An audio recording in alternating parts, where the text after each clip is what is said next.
In this episode of FAQ with AGIQ, we're going to talk about some of the design considerations crucial for the success of a multi-tiered room. A multi-tiered room is chosen by many operators for the obvious reason. You get to double your canopy area, or double or triple sometimes.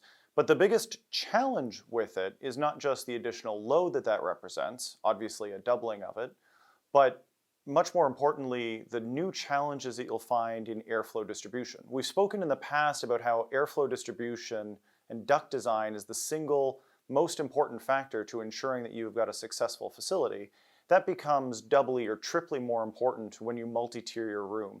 It's much harder to get air into the canopy when you've got a hard obstruction above, the trays and another row of plants. And so what many operators find is if they don't do the duct design properly, you end up with the top row of plants that does very well as you'd expect.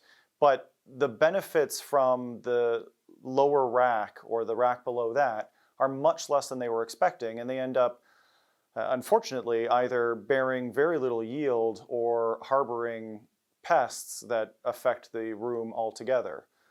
If you're considering going to a multi-tiered room, make sure that you talk to a trusted design professional around how to get good airflow throughout that. And that's going to involve secondary air movers of sufficient velocity, again, to achieve that 3 to 5 feet per second through your canopy, throughout your canopy, and get good mixing in the room so that you've got a very stable condition throughout, a homogeneous condition throughout.